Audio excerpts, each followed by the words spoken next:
Hi guys, you are welcome to Yvonne Winifred UG. In today's tutorial, we are making this box top. It can also be a crop top for you, and it has the scalp effects along the hemline. As you see, that's the focal point of this video, by the way. And it is short sleeves, there is no zipper, like it is a free top, very free. And this is how it came about. I like it, I love it. And if you really want to see how I made everything, let us start the video. Just watch up to the end, you will enjoy it. So guys, this is the fabric folded into two like this, sorry, and then again into two like this. So I have my front and back pieces together. Everything is just the same, but if you want, you can add a zipper at the back piece. So I'm starting off by marking a line that is half an inch away from the starting point of the fabric. And the length of the top, guys, you can consider your waistline. Mine is 17 inches, and I decided to add like 3 or 4 inches. Anyway, the entire fabric was 21 inches, and I was like, let me use all that. But remember, at the top there is half an inch, so I was like, let me just use all this. But you can make yours cropped. You can just add 2 to 3 inches to your waist line. So guys, after that, I'm going to mark half of the shoulder measurement. I usually use 8 inches, but I've added half an inch since it is a free top. I also went down at that point by 1 inch to mark the shoulder slant. Now I'm connecting from the neckline width of 3.5 inches to that shoulder slant, which is 1 inch away from the starting line. And right away, I love adding my half an inch as the sewing allowance along the shoulder. So from this 1 inch shoulder slant, I'm also marking the armhole depth. I usually work with 8 inches, but I added half an inch because it is a free top. It's not supposed to tight. It's not supposed to be too tight. Then I connected that line there.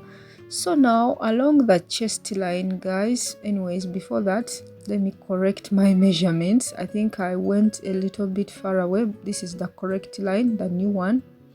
The other first one was a little bit far.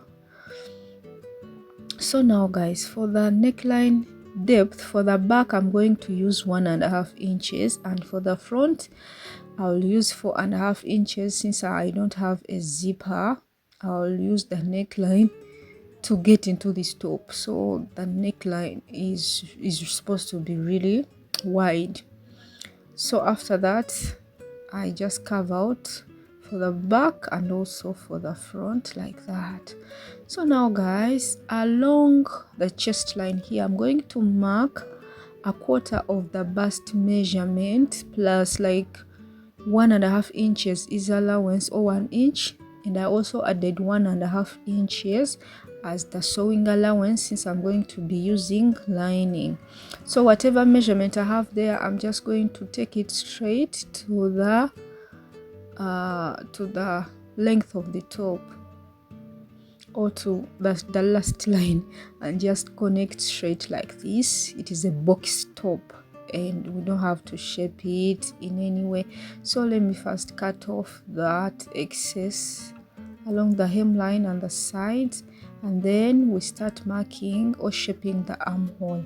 So I'm going to get the midpoint of this armhole depth and move in by half an inch for the front armhole curve like that, and connect from the top to the midpoint and into the sides like that. Then for the back, start from the top to the midpoint into the sides. Still remember, we are marking front and back all together, so like that. So after that, I can cut out the back markings first, guys, the back markings only, like that. and then into the shoulder like that, then only the back, so that I separate my pieces. So one is for the back, one is for the front. So now I'm going to continue for this that I'm going to be using as the front piece, and also continue with the cutting at the armhole and also the neckline like that. And that is all for now. So yes, these are my pieces. Still I'm going to place them together so that we start cutting the scallop diagrams or effects onto this top. So after aligning everything together, both front and back, we are just going to start forming the scallop diagrams. And are you seeing that the fabric already kind of has the scallop diagrams already? But anyway, guys, here I have about 12.5 inches. So according to what you have along that hemline is what you're going to use to determine the width of your scallop diagrams, or like what you're going to be using. But before that, I am going to mark from the hemline going upwards 1.5 inches. I see some people can even use 2 inches, but I was like, let me just use 1.5 inches and create another line here that is going to aid us as we make the diagrams. So now guys, remember I have about 12 inches. So I'm like, I want them to be kind of, I want my diagrams to be kind of not too large and not too small. So I was like, let me just do 4 inches from the center front or center. I marked 4 inches, and then up here I'm going to divide the 4 inches into 2 to mark 2 inches, like in between the first 4 inches at the starting line from down. I went ahead to be marking the midpoint, but still it gives us like 4 inches from each other, and I did that after marking the 2 inches at this upper line. I went ahead and marked 4 inches just twice, and that is it. So like you mark 4 inches, or like you can even mark 3 inches depending on your measurement along the hemline, and then you divide them maybe into 1.5 inches. Then you start forming these scallop diagrams simply like this, either with freehand, but here I thank God I have this armhole curve, anyway, shape curve that I use to form the scallop diagrams like this. So I think you're seeing I started from the center going outwards. So that is what I have, and my pieces are on fold and they are together. So after that guys, I start the cutting along the marked lines. So be careful so that your diagrams come out neatly and in a good shape. So that's what I did. Remember I told you can even do 3 inches and make your scallop diagrams like 1.5 inches. So opening it up, this is what I have. So if you haven't understood properly that explanation, just do as I told you, or as I did. Not even as I told you, but as I did.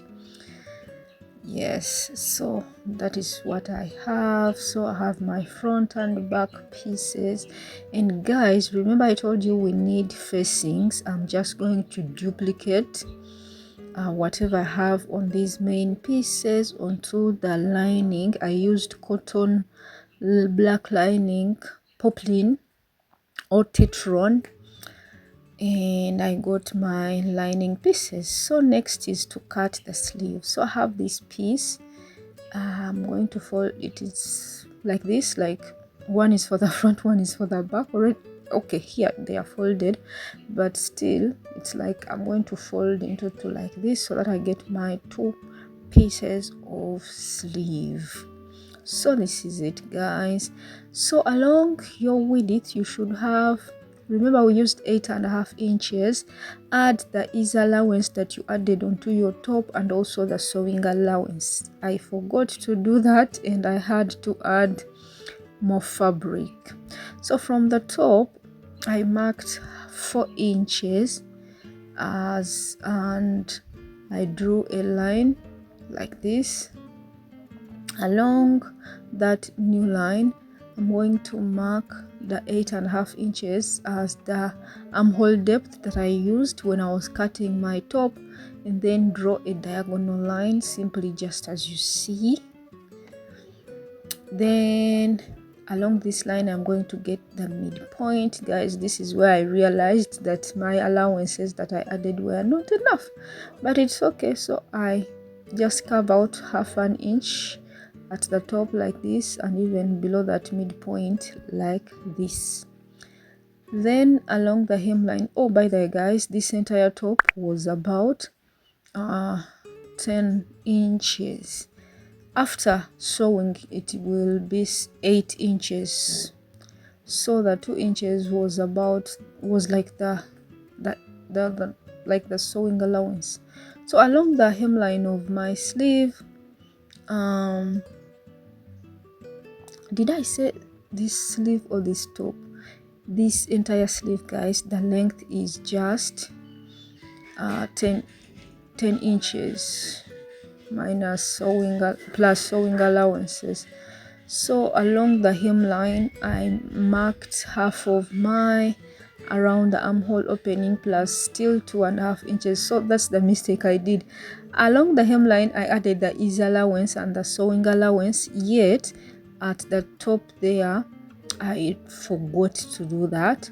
So that's why you saw that my measurements, like my markings, were kind of like I was redoing my markings. But if you know how to make sleeves, I know you will do the perfect job. If you don't, I'll link some videos, the perfect videos below, and I'll just double fold by half an inch at the hemline of the sleeve and just sew. But if you want, you can still repeat the scalp diagrams that we used for your sleeves. Your top will look really nice, and also use lining to finish them and all will be great. But me, I wanted to keep my sleeves simple. So guys, this is it after cutting onto the lining pieces. I'm just going to now match right sides facing the right side of the main piece and the lining piece, then start sewing by half an inch along the neckline. This is the front piece, and also sew by half an inch along the scalp diagrams all the way, and also half an inch along the sides. So let me just repeat that onto the back piece. So I have, by the way, to iron off those stickers, and also by half an inch along the neckline, then also half an inch along the sides and also along the scalp diagrams. So guys, let's head to this sewing machine.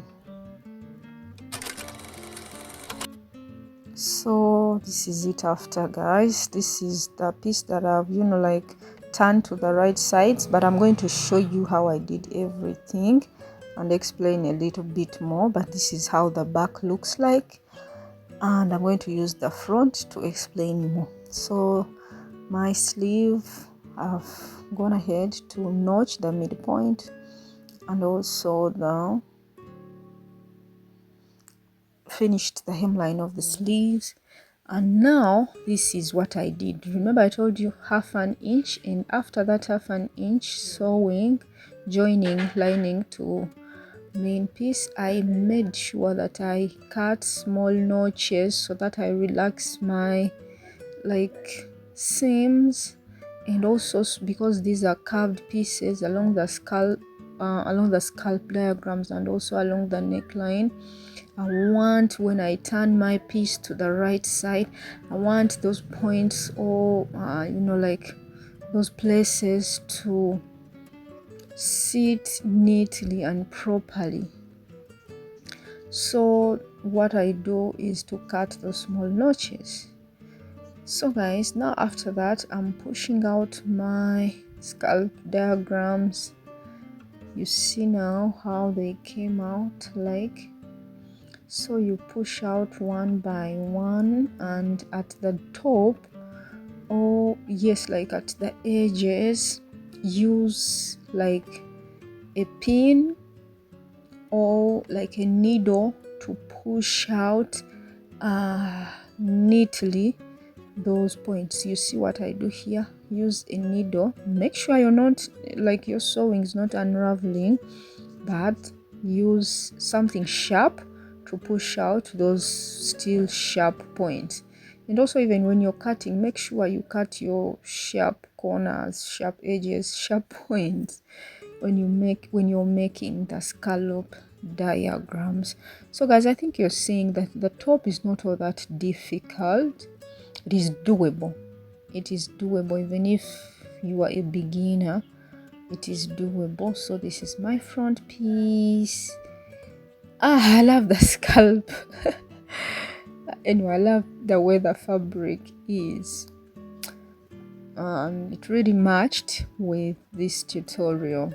So now guys, I'm bringing my back piece, and still I think you're seeing that the right side of the back piece is matching, or it is facing the right side of the front piece. So I'm going to join along the shoulder.